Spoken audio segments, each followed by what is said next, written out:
Hello नमस्कार साथियों, example 91 में आप सभी का स्वागत है दोस्तों एवं भाई एवं बहनों। चलिए आज हम लोग सीटेट के 2023-24 का दोस्तों एग्जाम्पल 91 पर सचिन सर का नोट्स का दोस्तों हिंदी पार्ट थ्योरी पार्ट 2 करने जा रहे हैं दोस्तों। क्या है थ्योरी पार्ट 2 है भाई एवं बहनों। जिन भाई बहनों पार्ट पहला नहीं देखेंगे, पार्ट 1 नहीं देखेंगे, वो जाइए प्ले लिस्ट में, पहले पार्ट 1 देखिए। थ्योरी पार्ट है दोस्तों, छोटा वीडियो बनेगा ये। इसके बाद आपका हिंदी में थ्योरी का नहीं, थ्योरी मतलब दोस्तों पेडागोगी का पार्ट है। ये क्या है, किसका है? सीडीपी का पेडागोगी का पार्ट है सच में। इसलिए इस वीडियो को देखिएगा, उसके बाद आपको गद्यांश पद्यांश फिर अलग से वीडियो में बताया जाएगा। और वीडियो अच्छा लगे तो अपने दोस्तों साथी के पास वीडियो को शेयर कीजिए और चैनल को सब्सक्राइब करने को कहिए। चलिए हम आगे स्टार्ट करते हैं साथी। चलिए हम लोग पढ़ते हैं दोस्तों। हिंदी का पार्ट है थ्योरी पार्ट 2 है साथ में। देखिए, भाषा के चारों कौशल क्रम से नहीं सीखे जाते हैं, बल्कि सभी एक साथ सीखे जाते हैं। जैसे बच्चा सुनने के साथ साथ बोलना भी सीखता है और पढ़ने के साथ साथ लिखना भी सीखता है दोस्तों। बोलने के साथ साथ पढ़ने के साथ साथ क्या सीखता है? लिखना दोस्तों। और सुनने के साथ साथ बोलना सीखता है, ध्यान रखिएगा। चलिए हम लोग आगे बढ़ते हैं। भाषा कौशल को 4 प्रकारों में विभाजित किया जाता है दोस्तों। पहला है श्रवण कौशल हम बोलेंगे सुनकर अर्थ ग्रहण करने वाले को क्या बोलेंगे? श्रवण कौशल। सुनकर जो अर्थ ग्रहण करने वाले होंगे उसे हम बोलेंगे श्रवण कौशल। वाचिक या मौखिक अभिव्यक्ति कौशल दोस्तों, वाचिक या मौखिक अभिव्यक्ति कौशल क्या बोलेंगे? विचारों को बोलकर व्यक्त करने का कौशल को क्या बोलेंगे? विचारों को बोलकर व्यक्त करने वाले कौशल को क्या बोलेंगे? वाचिक या मौखिक अभिव्यक्ति कौशल बोलेंगे दोस्तों। पठन कौशल किसे बोलेंगे? देखिए, पठन कौशल पढ़कर अर्थ ग्रहण करने वाले कौशल को क्या बोलेंगे? पठन कौशल दोस्तों। लेखन कौशल किनको बोलेंगे? लेखन कौशल दोस्तों। विचारों को लिखकर व्यक्त करने वाले को लेखन कौशल बोलेंगे। क्या बोलेंगे? लेखन कौशल दोस्तों। चलिए श्रवण कौशल पर हम लोग चर्चा करते हैं साथियों। चलिए श्रवण कौशल को देखते हैं। भाषा को श्रवण कौशल के माध्यम से ग्रहण किया जाता है। भाषा को श्रवण कौशल के माध्यम से ग्रहण किया जाता है साथियों। केवल सुनना मात्र ही श्रवण कौशल नहीं है, बल्कि वक्ता या प्रवक्ता की बात सुनकर उसके अर्थ को उसी प्रकार ग्रहण करना जिस प्रकार वो बात अभिव्यक्ति की जा रही है, श्रवण कौशल कहलाता है दोस्तों।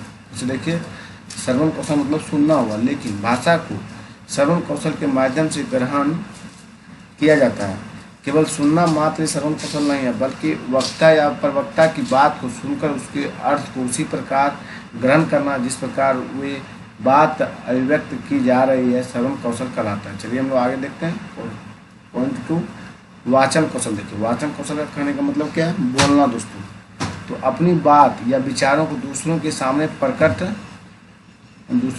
प्रकट या अभिव्यक्त करना क्या होगा? वाचन कौशल होगा, बोलना कौशल कहलाता है।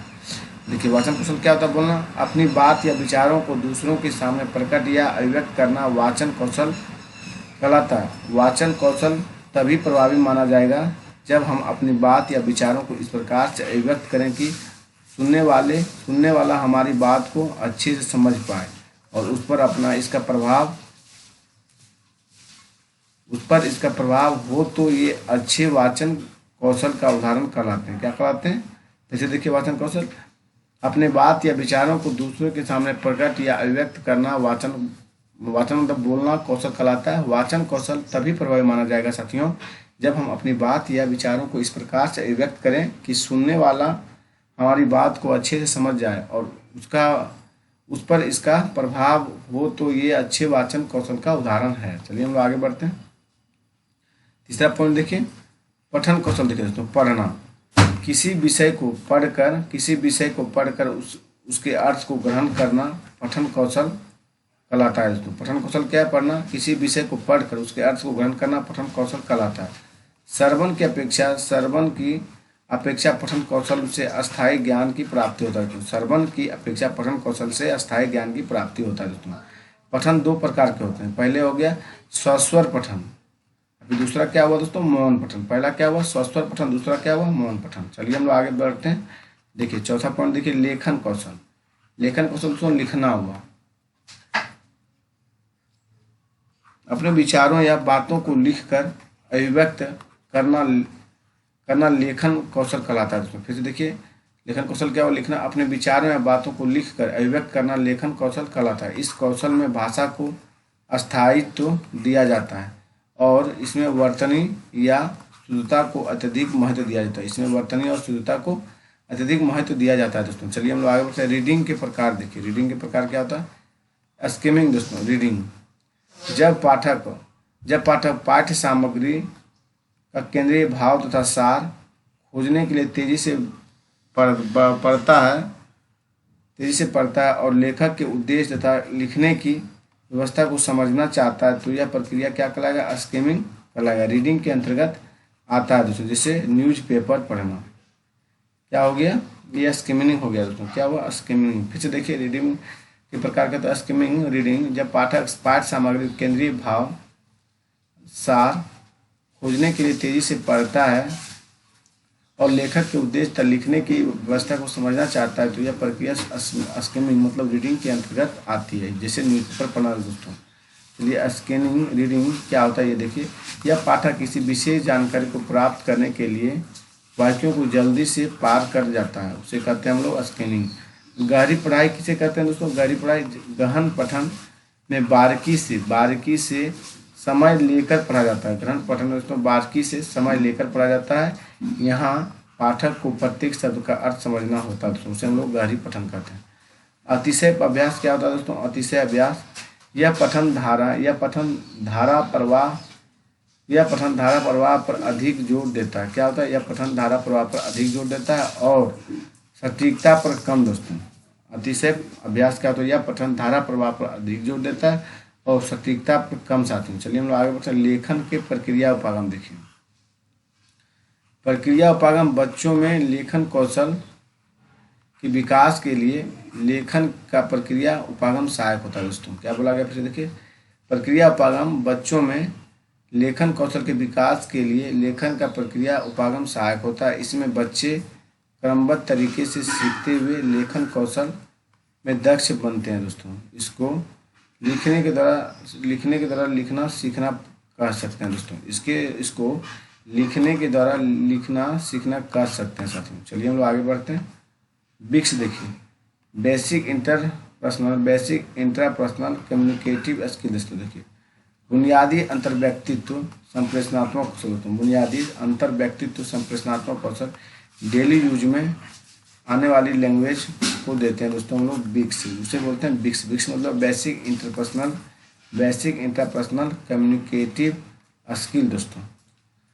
क्लेप देखिए, CALP दोस्तों, कॉग्निटिव एकेडमिक लैंग्वेज और प्रोफिशिएंसी दोस्तों। फिर देखिए, C से हो गया कॉग्निटिव, A से हो गया एकेडमिक, L से हो गया लैंग्वेज दोस्तों, और आपका P से हो गया प्रोफिशिएंसी। यह फॉर्मल लैंग्वेज होती है, यह स्कूल में चलती है। कहाँ चलती है? स्कूल में साथियों। चलिए हम लोग आगे बढ़ते हैं। भाषा शिक्षण में मूल्यांकन देखिए, सीखना सिखाने की निश्चित अवधि के बाद बच्चों की वास्तविक उपलब्धि स्तर को जांचने को मूल्यांकन कहते हैं।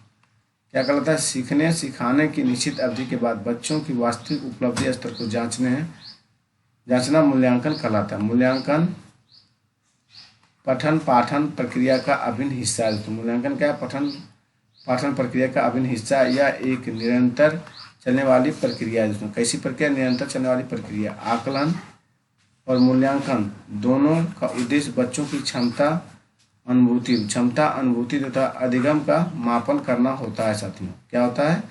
मूल्यांकन दोनों का उद्देश्य बच्चों की क्षमता अनुभूति तथा अधिगम का मापन करना होता है।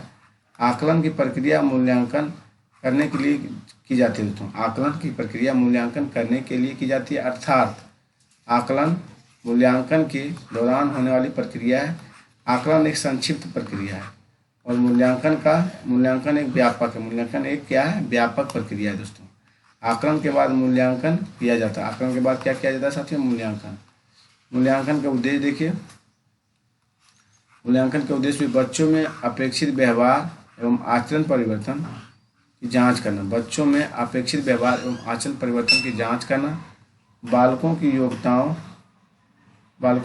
कुशलताओं और रुचियों आदि का पता लगाना एवं उनके अनुसार शिक्षण विधि को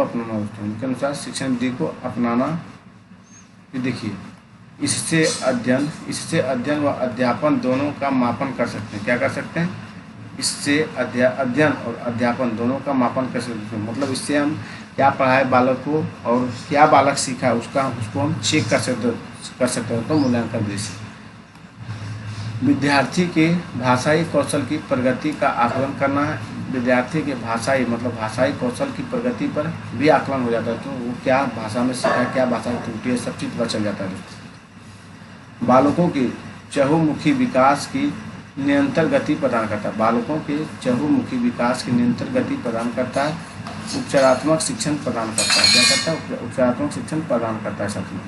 तो ये हम लोग नेक्स्ट क्वेश्चन के विद्यार्थियों का सतत मूल्यांकन करके भाषा शिक्षण में आने वाली कठिनाइयों को दूर करना। दोस्तों, विद्यार्थियों को सतत मूल्यांकन करके भाषा शिक्षण में आने वाली कठिनाइयों को दूर करना, बच्चों के अधिगम में होने वाली कठिनाइयों का पता लगाना और उन्हें दूर करने की सही रणनीति बनाना। दोस्तों, चलिए आगे बढ़ते हैं। मूल्यांकन का महत्व देखिए।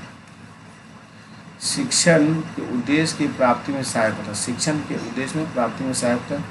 बच्चों को अध्ययन की ओर आकर्षित करना। बच्चों को अध्ययन की ओर आकर्षित करता है। बच्चों की कमजोरियों को जानने में सहायक होता है। बच्चे की प्रगति में सहायक होता है। शिक्षक व्यावसायिक मार्गदर्शन में सहायक होता है। देखिए, मूल्यांकन का महत्व क्या है, फिर से देखिए। शिक्षण के उद्देश्यों की प्राप्ति में सहायक होता है। बच्चों के अध्ययन की ओर आकर्षित करता है। बच्चों की कमजोरियों को जानने में सहायक होता है। बच्चों की प्रगति में सहायक होता है। शैक्षिक व व्यावसायिक मार्गदर्शन में सहायक होता है। चलिए आगे बढ़ते हैं। मूल्यांकन के प्रकार।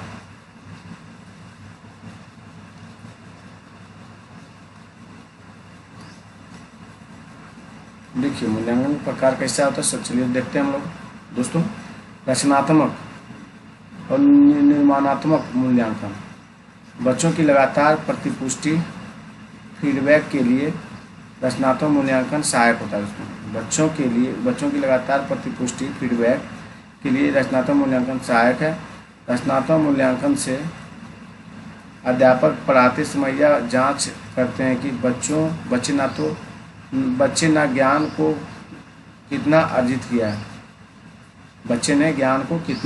किया है। रचनात्मक मूल्यांकन पाठ के बीच में से किया जाता है। रचनात्मक मूल्यांकन जो है साथियों पाठ के बीच से किया जाता है। चलिए हम लोग आगे बढ़ते हैं। निंदनात्मक मूल्यांकन देखिए। निंदनात्मक मूल्यांकन दोस्तों बच्चों को अधिगम सीखने के दौरान होने वाली कठिनाइयों का पता लगाने और उन कठिनाइयों के कारण का पता लगाना निदानात्मक मूल्यांकन कहलाता है। फिर से देखिए, निदानात्मक मूल्यांकन बच्चों को अधिगम सीखने के दौरान होने वाली कठिनाइयों का पता लगाना और उन कठिनाइयों के कारण का पता लगना निदानात्मक मूल्यांकन कहलाता है। चलिए आगे चलते हैं हम लोग साथियों। योगात्मक मूल्यांकन देखिए। योगात्मक मूल्यांकन सत्र के अंत में होता है। अध्यापक द्वारा पढ़ाने के बाद ये देखना कि बच्चे ने ज्ञान को कितना ग्रहण किया, योगात्मक मूल्यांकन कहलाता है। जैसे किसी पाठ को पढ़ाने के बाद जब अध्यापक बच्चों से प्रश्न करता है तो वह योगात्मक मूल्यांकन कहलाता है। चलिए हम लोग आगे बढ़ते हैं। बच्चों की भाषा का आकलन करने के लिए उचित तरीके देखिए। बच्चों द्वारा विभिन्न संदर्भों में भाषा प्रयोग के अवसर देना। बच्चों से प्रश्न पूछना और पढ़ी गई सामग्री पर उनसे प्रतिक्रिया व्यक्त करना। दोस्तों, बच्चों से प्रश्न पूछना और पढ़ी गई सामग्री पर उनसे प्रतिक्रिया व्यक्त करना।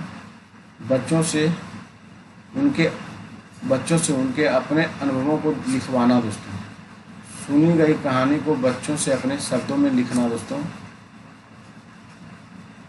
भाषा आकलन का ये रूप है। दोस्तों, बच्चों के भाषा प्रयोग का आकलन करना। बच्चों को चित्र वर्णन और प्रश्न पूछने का अवसर देना। तो बच्चों को चित्र वर्णन और प्रश्न पूछने के अवसर देना। दोस्तों, चलिए हम लोग पोर्टफोलियो के बारे में चर्चा करते हैं साथियों।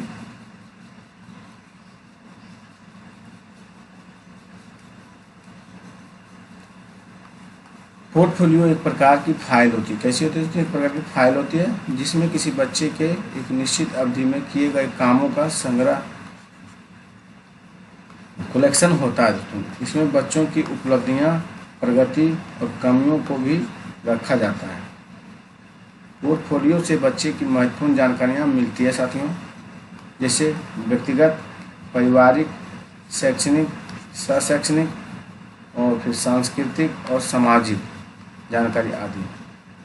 पोर्टफोलियो से बच्चों की महत्वपूर्ण जानकारियाँ कौन कौन मिलती है? व्यक्तिगत हो गया, पारिवारिक हो गया, शैक्षणिक हो गया, शैक्षणिक हो गया, सांस्कृतिक हो गया और सामाजिक जानकारी आदि। बच्चों के पोर्टफोलियो बनाने का ये उद्देश्य होता है कि इसकी सहायता से उनका मूल्यांकन करना आसान हो जाता है दोस्तों। बच्चों के पोर्टफोलियो बनाने का ये उद्देश्य होता है कि इसकी सहायता से उनका मूल्यांकन करना आसान हो जाता है। समग्र एवं सतत मूल्यांकन देखिए, बच्चों के लिए निःशुल्क अनिवार्यता अधिनियम RTE 2009 के अनुसार CCE की प्रत्येक बच्चों की प्रारंभिक शिक्षा पूरी होने तक लागू किया जाता है दोस्तों। बच्चों के लिए निःशुल्क और अनिवार्य शिक्षा अनिवार्य RTE 2009 के अनुसार CCE को प्रत्येक बच्चों की प्रारंभिक शिक्षा पूरी होने तक लागू किया जाता है। चलिए हम लोग आगे बढ़ते हैं। CCE में सतत का अर्थ होता है बच्चों के सीखने में कहाँ कमी रह गई, जिसके आधार पर सीखने में सुधार के लिए शिक्षक उचित समय पर आवश्यक कदम उठा सकें। साथ में यह भी पता लगा सकता है कि बच्चा सीखने में कहाँ कठिनाई का अनुभव कर रहा है। CCE के दूसरे घटक समग्र मूल्यांकन का अर्थ बच्चों में सर्वांगीण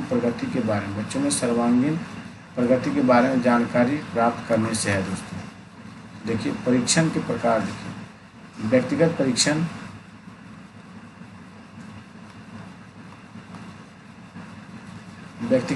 देखिए दोस्तों, इस परीक्षण में एक समय है केवल एक ही व्यक्ति का अध्ययन किया जाता है। मानकीकृत परीक्षण देखिए दोस्तों, ऐसा परीक्षण जो शिक्षा शास्त्रियों, मनोवैज्ञानिकों आदि विशेषज्ञों की सहायता से किए जाते हैं और एक बड़े लेवल पर प्रशासित किए जाते हैं दोस्तों। आत्मनिष्ठ परीक्षण दोस्तों, ये परीक्षण परीक्षक के व्यक्तिगत निर्णय के आधार पर होते हैं। वस्तुनिष्ठ परीक्षण देखिए दोस्तों, यदि एक परीक्षण पर किसी परीक्षार्थी को अलग अलग परीक्षकों द्वारा एक जैसे अंक प्रदान किए जाएं तो यह परीक्षण वस्तुनिष्ठ कहलाता है। देखिए वस्तुनिष्ठ परीक्षण क्या होता है? यह एक परीक्षण पर किसी परीक्षार्थी को अलग अलग परीक्षकों द्वारा एक जैसे अंक प्रदान किए जाएं तो यह परीक्षण वस्तुनिष्ठ कहलाता है। निपुणता परीक्षण देखिए दोस्तों, इस परीक्षण के द्वारा किसी विशिष्ट काम के संबंध में बच्चों की उपलब्धियों का मापन किया जाता है। निपुणता परीक्षण क्या होता है? इस परीक्षण के द्वारा किसी विशिष्ट काम के संबंध में बच्चों की उपलब्धियों का मापन किया जाता है साथियों। उपचारात्मक शिक्षण देखिए, उपचारात्मक शिक्षण निर्णयात्मक परीक्षण के बाद आता है, क्योंकि नैदानिक परीक्षण के द्वारा पहले छात्रों के अधिगम में होने वाली कठिनाइयों की जानकारी प्राप्त की जाती है और उसके बाद उपचारात्मक शिक्षण के द्वारा उन्हें दूर करने का प्रयास किया जाता है। चलिए आगे बढ़ते हैं।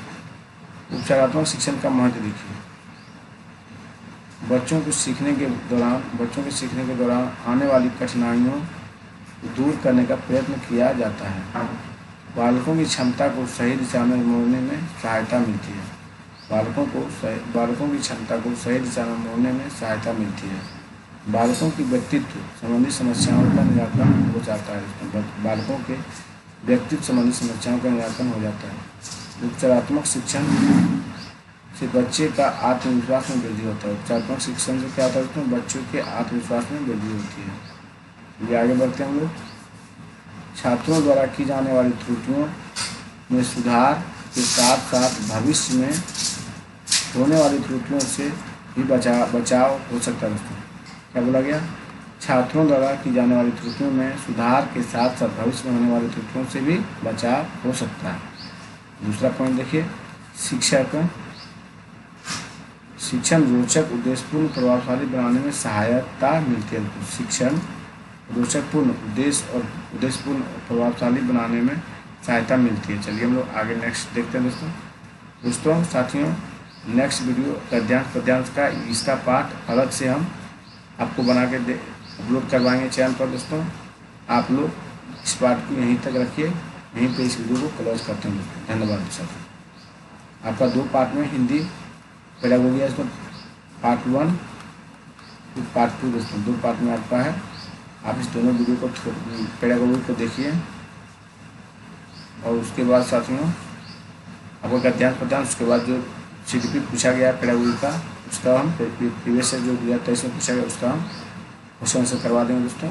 उसके बाद आपका हिंदी कंप्लीट हो जाएगा दोस्तों। धन्यवाद दोस्तों।